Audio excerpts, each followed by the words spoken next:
Hello, my friends. My name is Adam, and I'm on a quest to be the most prolific reviewer of all time. Recently, I reviewed a book by Truman Capote called In Cold Blood, which is considered to be by many the first true crime book, the book about true crime events.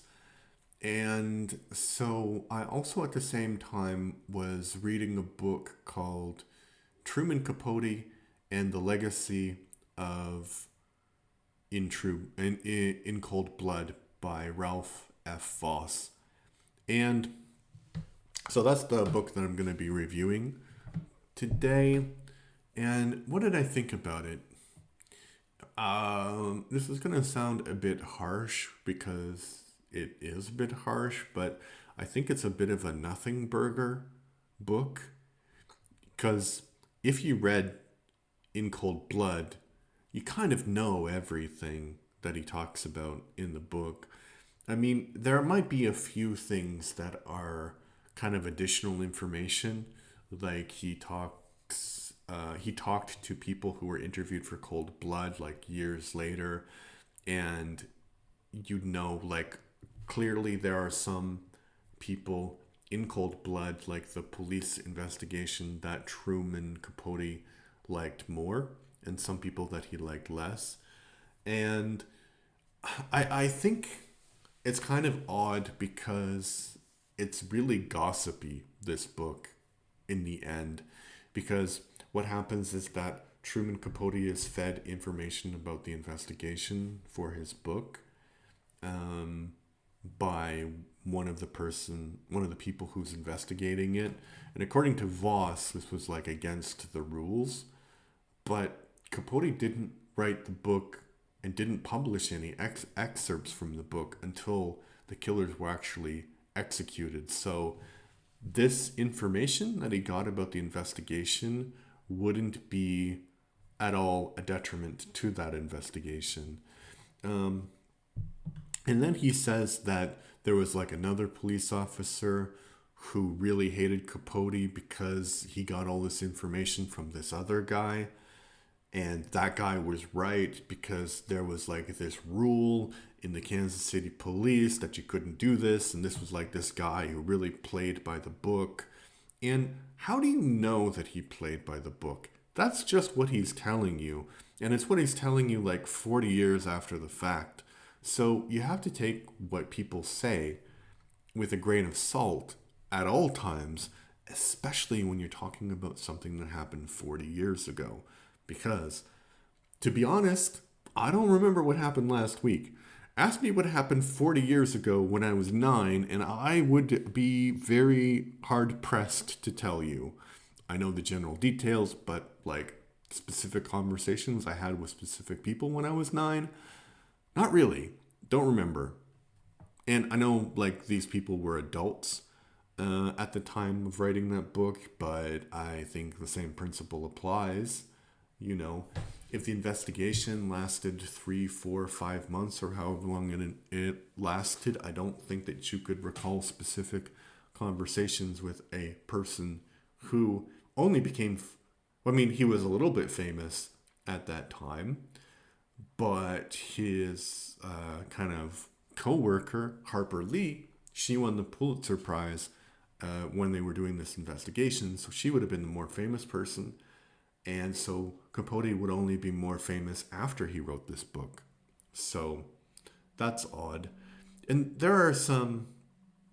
So the bits about Kansas are interesting, and how this book has an effect on Kansas, and talking about like the things that are somewhat not factual in Capote's book. And yeah, Capote didn't write the entire truth.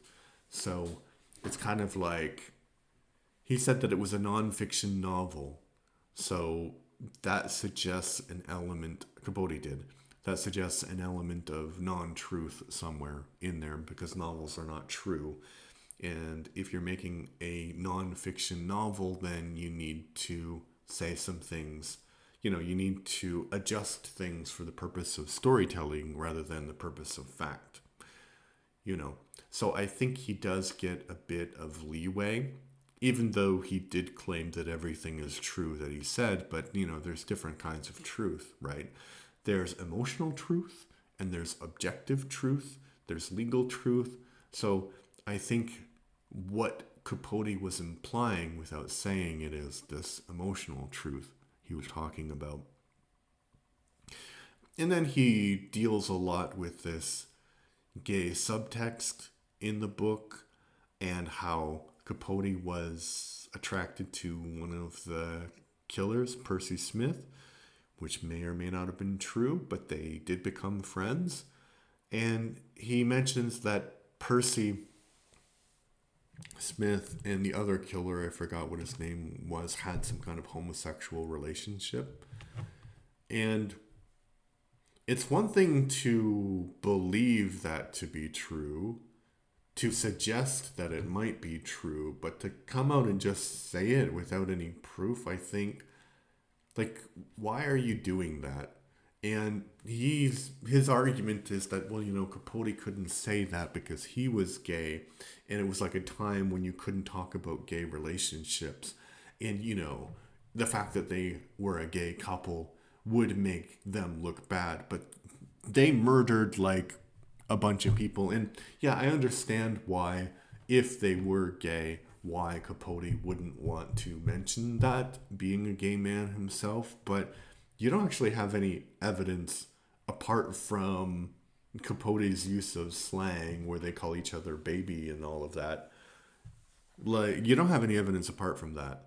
And Capote might have invented that also.